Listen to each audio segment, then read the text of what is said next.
Hi you guys, welcome back. It's Celeste and Addy here. Today we are gonna make white chocolate strawberry ghosts. Ooh. You like our hat? This was a little project we made for Halloween this morning.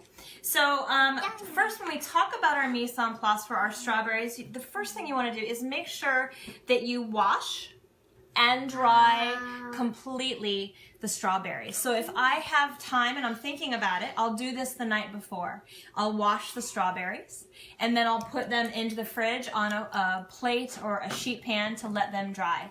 So the reason that we have to wash and dry our strawberries is because even if you get the smallest amount of water into your melted chocolate, the chocolate in the water is going to have a reaction and it's going to seize and freeze up. And we don't want that. We want our chocolate to be smooth, shiny, and glossy. So I already have our strawberries washed and dried. So next you want to get your chocolate ready. So you'll use a bowl that is able to go into the microwave. That's a strawberry, sweet piece. You can also use a double boiler to melt your chocolate. So that is a small sauce pot with a little bit of water and the bowl sitting on top of the pot. There we go. So now that we're focused, right? A double boiler is a little bit of water in a bowl sitting on top, and you'll use your spatula to keep moving it so that it melts evenly and smoothly. Today we're actually going to use our microwave to melt our chocolate. So you'll want to take, and the same goes with our equipment. So if you take the time to wash and dry your strawberries, you want to make sure that everything that could come in contact with your strawberries is water-free, including your bowl, your spatula, and your hands. Anything that could come in contact, dry, right? So you'll take 12 ounces of your white chocolate, and then I also add a little bit of oil, okay? Oh, I already got it ready. Let's let it be a surprise. So we're going to take about a tablespoon of oil. So any oil will work. I've also read that you can use any type of shortening as well, like Crisco, or I have some paraffin wax as well that I got from an Amish grocery store back home in Indiana. So I'll use this for my mom's Buckeye recipe, which I hope will make over Christmas, right, over the holidays. So I'll just take it and shave a little bit off and put that right into the chocolate. So you'll start with the lowest amount of time. It's so important when you're working with chocolate to make sure that you make and melt your chocolate very slowly. So white chocolate especially has a little bit lower temperature that you can take it to before it burns, which is about 110. Milk and dark, you can go just a little bit higher without it burning, but I always say don't tempt it, right? So when you start, stay with your chocolate.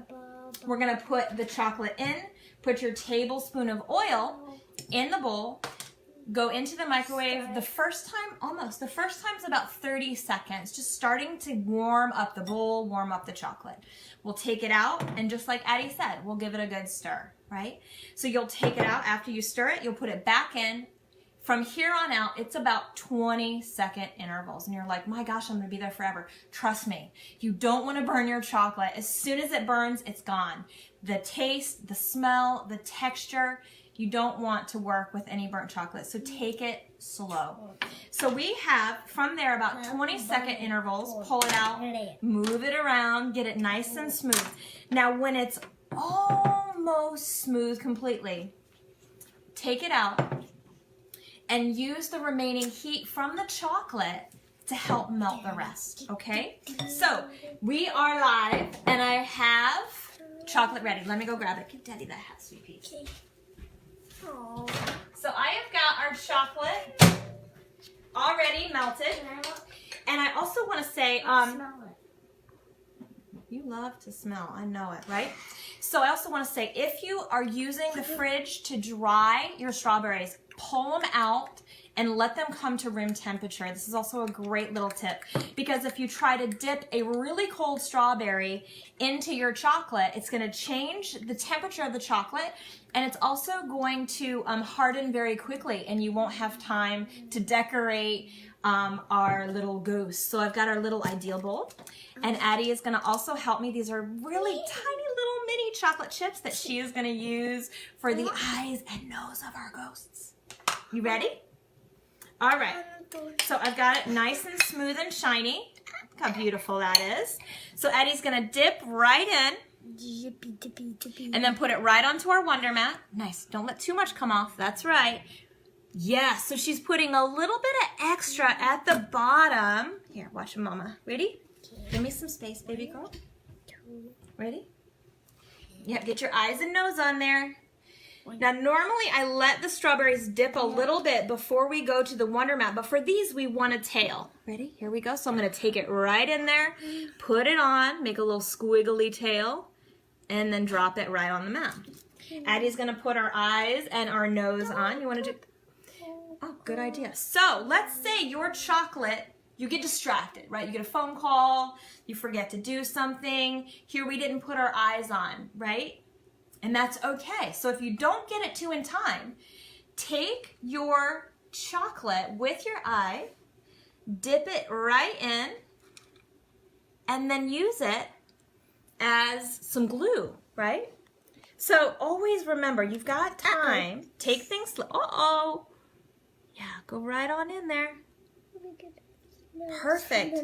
Yeah, put your eyes. You want to do one more? So I'm going to take it. And it's best to leave the tops on here, right? So you have something to hold on to. I'm going to make a little squiggly tail. Let it drip a little bit. And then plop it right on. Okay. While Addy finishes up these eyes, we're going to head on over to the mat for our yoga practice. Ready? All right, so today, come on over. Okay. So we're going to start in our neutral tabletop position, right? Last week we showed you cat and cow, and that's a really great way to start any practice and warm up the body. So we're going to come into our neutral table.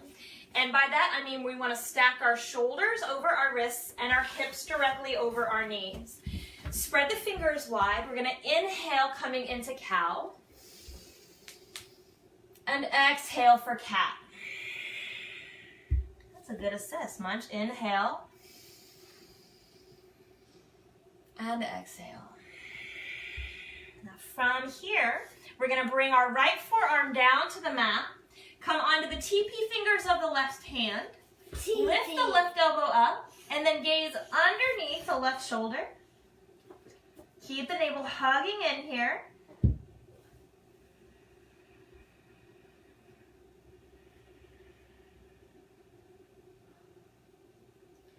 Nice. Come back to our neutral table. We're going to go right over to the other side. Left forearm down, come high onto the pads of the fingertips. Right elbow up, gaze under.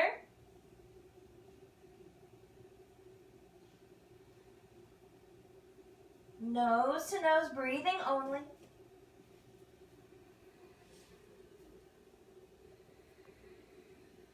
Nice. Coming back to our neutral table. All right, from here, all right, watch out, Munchkin. I'm going to extend my right leg to the back of my mat.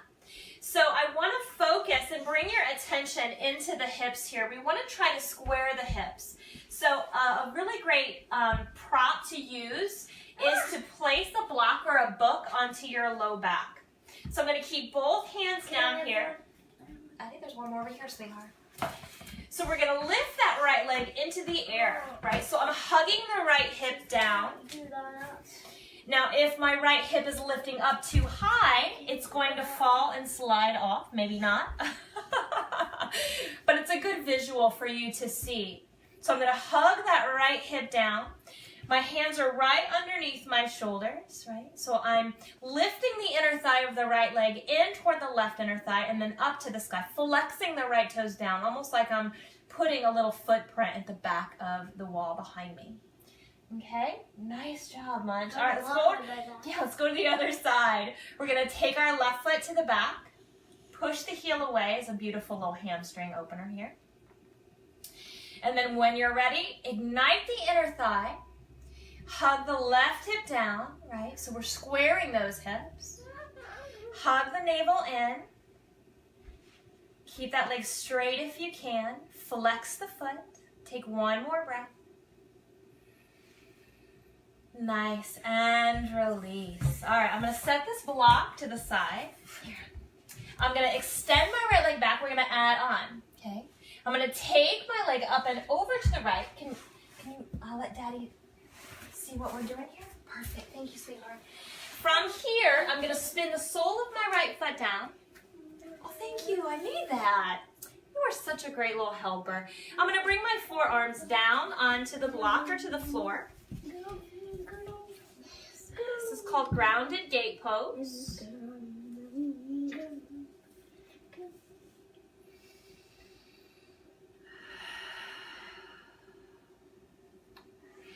We're going to bring our hands back down to the floor, lift that left leg up, around, and then take the toes to the back left corner.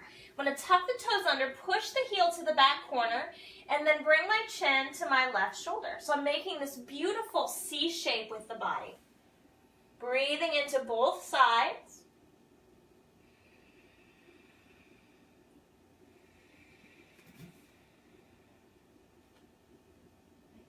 Come back through center. Now I'm going to bring my nose and knee together and lift my spine like cat pose. Hi, Munchie. Come back out and release. Nice job. Let's go over to the other side. We're going to extend our left leg to the back and then come up and over. Spin the sole of the foot down and then bring our forearms onto those blocks or books. And breathe. So long spine here. Try to keep the navel hugging in toward the spine.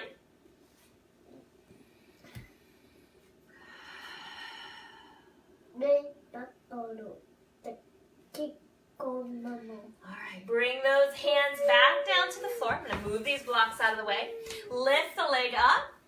And then take it to the right corner, finding this beautiful C shape. So tuck the toes under, bring the chin over in the same direction. It's like a little clam. You're the clam, and I'm the creature. All right, come back up to center. Watch out, I'm going to bring my knee into the chest. Nose and knee come together, lift the spine. Come back out and release. Nice job. There you have it. There's our yoga practice for today. Let's check on our strawberries. So I also love to let them set naturally. Try not, if you're pressed for time, you can let them kind of go back into the fridge again. But I love to do this naturally. Anytime you come in contact with cooler water or cooler air, you have that risk of condensation or adding moisture into your chocolate, right? And nobody wants that. Look how cool they are. So, you guys, look at this little tray I found today here for the booze. And I'm going to give a shout out to my sister-in-law, Michelle. So, Shell, this is for you and your booze. Some wonderful chocolate-dipped strawberries. You got it? And look how fast those set up, right? You don't necessarily need to put them in the fridge. Absolutely. I think our cameraman wants one too.